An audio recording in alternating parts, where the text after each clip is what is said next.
Slab City could be your greatest dreams or it could be your worst nightmare. It's its own little world out here. A guy around here could be shot for calling himself the mayor. In the middle of the California desert, without food, running water, electricity, sewage, and without laws, anywhere from 200 to 1,500 squatters congregate to make up the last lawless land in the U.S. This is Slab City, California.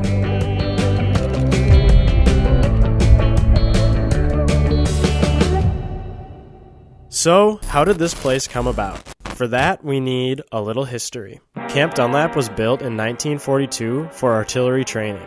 As the war came to a close, the buildings were demolished in 1956, leaving behind an array of massive slabs. Veterans with nowhere to go sought refuge in the only place they knew, these slabs. After the land was given back to the state of California, the government didn't have the heart to kick the vets out. 50-some years later, a diverse group of drifters from all over the country landed on these slabs and built a shanty town. And somehow, they have never been removed. Because the land is not managed, you can do anything you want here, making it the last free place in America. However, rumors have been stirring that energy companies are interested in buying the land, which would effectively eliminate this resilient community. So, we entered the city in a state of anxiety. We didn't know what to expect, if anyone would talk to us, or if we would be welcomed. After all, people go to Slab City to avoid cameras. In this episode, we follow our friend Tyler Chadney as he explores America's last lawless land. His first question, how, in the middle of the relentlessly secluded Southern California desert, slabbers stay connected. And so this whole area is kind of the internet cafe? Well, it's basically the only public place in town for internet and electricity. Do you have a way to keep this area cool, particularly? You got a few fans, but yeah, in the summertime, you just stay in the shade, stay hydrated. That's the key. Mm-hmm. Yeah. You mind if we kind of go ahead. Look around a little bit? Camera crew coming through. There are people that don't mind, there are people that do mind, so. Yeah, of course. How you doing, sir? Hi, strictly solar. Strictly solar, really? Yeah. Power comes down off the roof into a box that reads the batteries and decides whether or not to continue charging the batteries. Okay.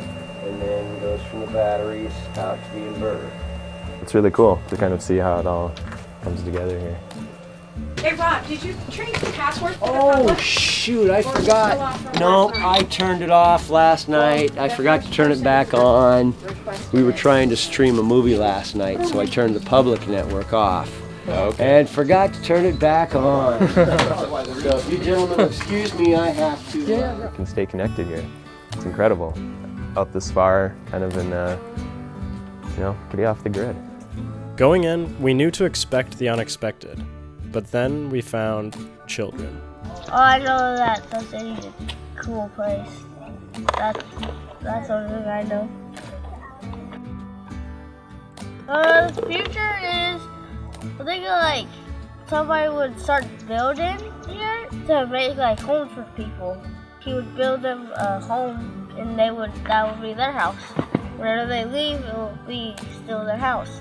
That's what I think the future would be. So how long do you kind of think you'll stay in this area? Until I save up enough to get a vehicle to get out of here. Is anything that you've particularly really liked about this area? Like something that kind of makes you think, I kind of want to stay? A lot of the people are friendly here. Hey! Hey!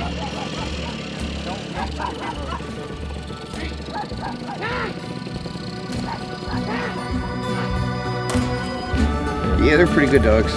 Which place is your, right here? This is Brian's old home until he got the bus. This is like a little lounge area right here. Yeah, it's a little rough.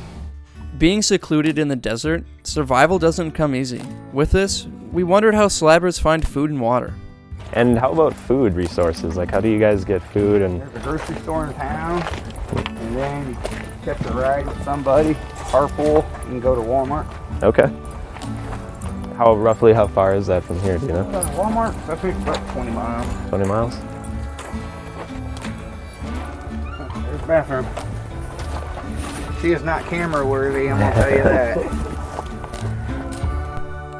As we walked through town, we noticed structures and homes. But how can you own something in a lawless land? So what made you kind of get interested in like a library? This seems like a really cool central place. It had been abandoned for a long time, and I saw it deteriorating, so I moved in. This is my house. So how does this work here? Do you, like, if I wanted to, like, say rent something or look at a book? There's no due dates, no library cards. We're run on donation. As far as like this area in general, is there any kind of like hierarchy structure or any, like, for instance, you have this library here, are you? This is my house, so I'm the one that calls the shots in my house. Well, it's an autonomous scenario, you know, we're anarchists. And not everybody in Slabs is anarchists, but we are here. Like the rest of the country, federal laws are in place. But here in Slab City, nothing is enforced, allowing residents to live truly free. You know, anarchy doesn't mean that there is no law. It means that you are your own law in the space that you occupy. So if you come into my house and you pee on my shelves, then I'm going to kick your ass. Right, exactly. But if you go to your own house and pee on your own shelves, then nobody's going to kick your ass. Yes. Everybody's always talking about how it's an anarchist utopia. They'll say, like, everything's perfect and wonderful and blah, blah, blah. And then on the other side, you get people who are like, oh, well, it's a tweaker dystopia, and it sucks. And it's kind of both of those things at the same time. It's, you know, whatever you want to manifest. And sometimes trouble comes your way, and sometimes really good things come your way. Oh, if you come in and you're, like, trying to start fights and stealing people's shit, then, yeah, you're going to have a bad time. Yeah. But if you're just fucking coming out here to just exist like the rest of us, then you're going to have a great time. Uh-huh. I think with the more popularity that it gains and the more people that give a shit about the fact that Slab City exists, that the less likely it is to get fucked with. Because at this point, it's like an international fucking phenomena. We headed to the range, one of the few public landmarks, to figure out what kind of people live here. Why is it called Slab City? It's because we got slabs. These are slabs that the military originally had buildings on. And when they gave up their military, they took all the wooden frames and left the slabs. People want alternate lifestyles. Sure. It's basically what it is. Trying to get off the grid, or even try to get onto the grid. I'm trying to get back onto the grid, okay? It's turned out to be really a community-oriented area for the ones that have been here the whole time. Sure. Then you get the ones that come in for the snowbirds, we call them, that come in just for the winter. And then they'll go in the summer. Sure. Gets up to like 120 average out here in the summer. I've heard something crazy. And it's like that, it is. It's really crazy. It gets really hot. Stupid things happen. You know, people come out from town, and a lot of the deaths you've heard in the last couple of years were people from out of town. They weren't people here. We all got broken dreams. We all come out here, some of us broken, and are trying to recreate ourselves. Heck, I think Builder Bill's one of the greatest stories. I think he came out here broken and he created the range. You know, and you got people that come out here and they create great things like this. Permanent structures are a rare find here. However, we got to speak with the man responsible for this handmade venue.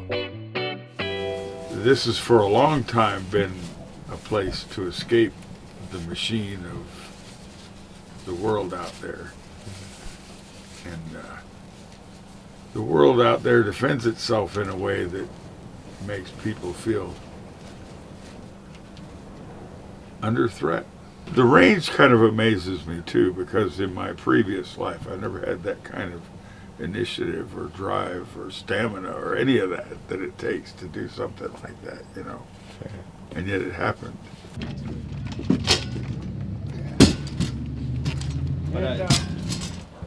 I joke that a guy around here could be shot for calling himself the mayor. Really? Because people came here to get away from every type and shape of mayor there is, you know, whether it be in employment or social circles or the government, the police, you know. The fact that a person can be here, breathe the air, stand on the planet, you know, that's what it's really all about here. I'm riding on that hand without wheel. There was my husband on my heel. It's my baby home that I need to feel. And it's half past 4, I'm shaking the wheel. And I hear a long head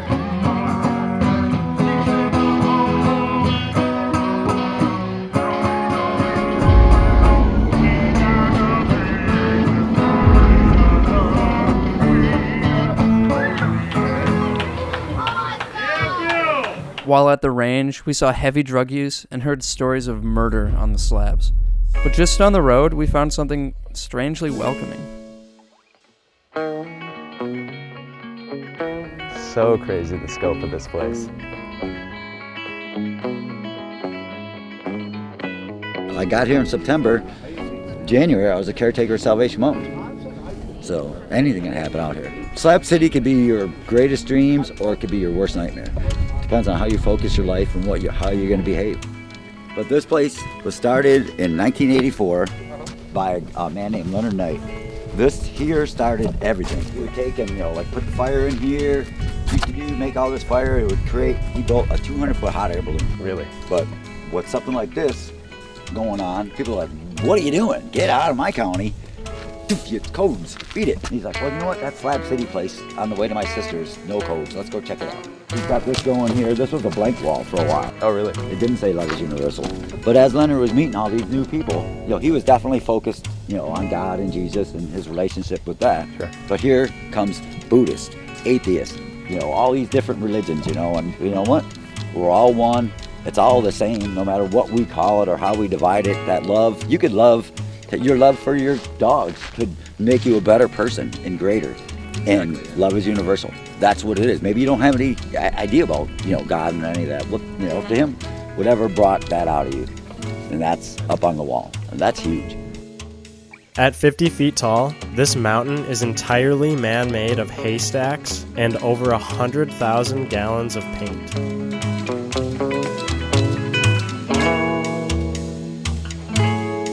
Now these are about a half a gallon of Adobe, all these flowers. Boom! Punch it with your fist, seal it with your paint, bada boom, bada bing. It's so awesome because he didn't give up. He didn't give up when the balloon failed. He didn't give up when the mountain collapsed. He didn't give up when his body gave up. He just kept going. That's super inspiring for everybody that comes here. So you said you started volunteering out here. What brought you out here? Did you have some friends prior? I met this girl, Bunny, my friend in Vegas. And then she was the one that said, go for the price of your hotel for 1 week, you can camp there for the whole time. Buy a tent and all that stuff, so I did. They're done. And then I came and I really liked it and just stayed. Yeah. So I didn't. That's awesome. Now, I'm retired now. This is awesome. Everything about this place I like.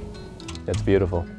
It's great. It's hard to kind of take it all in. Leonard Knight, man, he did something that, I can't imagine he even thought about how big it would be. The whole world loves this. It's interesting to think about how this would have looked before all of this got painted. When you look around at some of the surrounding landscape, it's crazy, all this art.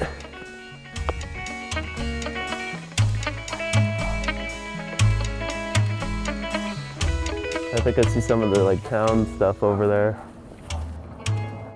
Making us feel even more welcomed here, we got invited to a group breakfast at the Oasis Club. Does the Oasis operate every day? Every morning we meet here for coffee 7 days a week. Really? Yeah, this is where you get your jobs. I've got more work coming here for coffee than not. You know what I mean? Sure. This is where everybody goes. That seems like kind of the trend out here so far. Is it's very much a contribution effort. It is.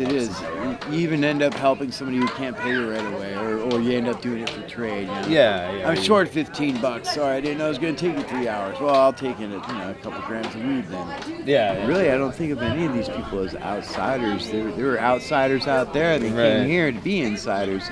I was an outsider out there. I've got schizophrenia, and this is the only place where I fit in reasonably. There's people out here that aren't on medication that don't even know they're nuts. Oh, like a burn trap. They do their own thing. The whole thing is, as long as you're not hurting anybody else, we don't care what you're doing. Yeah, dumpling. I know you're not supposed to be in there, man. Don't be doing that. Mom wouldn't like that. Everywhere we went to in Slab City, we realized that there were a lot of misconceptions about what happens here. Some people look at, like, oh, they're just a bunch of squatters, they don't want to pay, they don't want to work. And, no, man, there's a whole shit ton of people out here that are retired, and this is where they want to be, And there's a shit ton of people that have come back here just because this is where they want to die. And we try to tell everybody, leave your shit from out there at that guard shack. And when you come in here, we don't care about out there. It's its own little world out here. We have our own idiosyncrasies and stuff like that. And if you could sit there and you get that, you're gonna love it here. I've worked my whole life. I've been in the corporate world. I was in banking. I worked for a Fortune 500 company. And I got to tell you, I've lived in more now here than I have out in Chicago for 47 years. And I had a great fucking time in Chicago. Don't get me wrong. I love that city to death.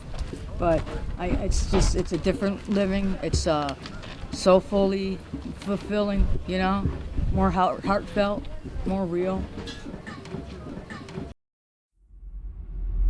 Whether you're from halfway around the world or right here in Southern California, one of the centralized themes of Slab City is art. And what the locals tell us is the most creative place you can find here is East Jesus. So we're going to go check it out.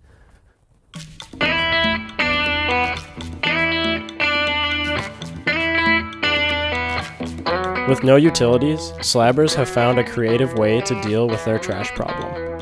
Where someone else built this fort. Very well built, drunkenly and aggressive. Very well built. Very well built. We've been building out this space here where got a gallery in there, got a living quarter there, observation deck up there. Sure. What inspired this culture of art, and how did it last? Charlie, he came out to help with Salvation Mountain, and him and Leonard didn't necessarily see eye to eye. So they separated ways, and this is actually the dumping grounds of Slab City. So then he just started making trash into art, and then passed away 4 years into it, but people just kept that kind of idea going because they liked it. And then I think 2 or 3 years ago they got together and purchased like 30-something acres, and then became like art museum status for Imperial County and non-for-profit. So, yeah. This whole place, like I said, I've been here 6 weeks, and every morning on a day it's kind of exciting because you get to see something definitely brand new. Yeah, sure.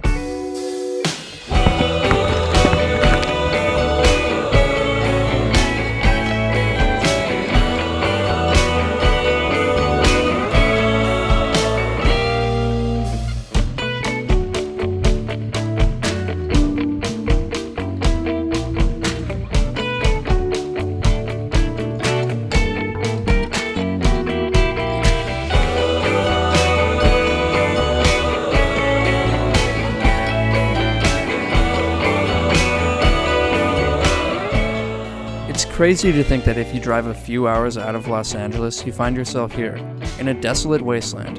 And to be honest, everywhere we turned, we kept finding new and exciting things. So this is the Slab City skate park. Pretty crazy, a lot of graffiti here. No one's skating right now, but definitely evidence that people have been here recently. Well, I've been working on my best, mom, but I can't afford to eat.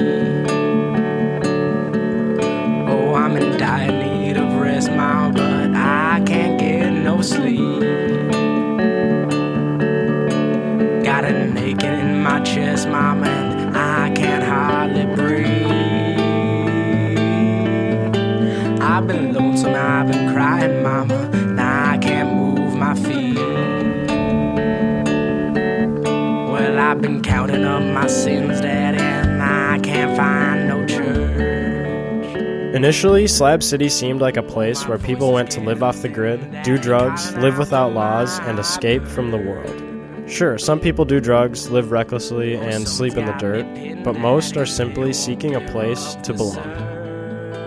You've got people of so many backgrounds: lawyers, engineers, construction workers, veterans, jewelers, the list goes on and on.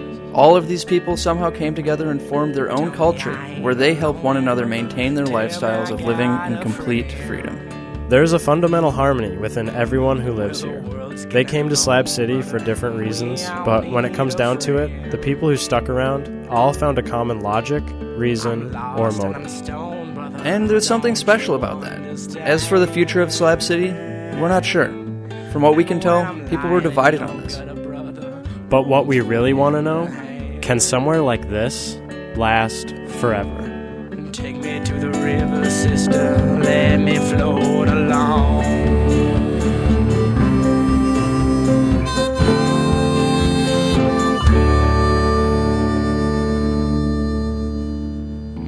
If you'd like to see more, follow us on Patreon and find the full episode in the description. Also, what we really want to know, where should we go next? Let us know in the comments and don't forget to subscribe.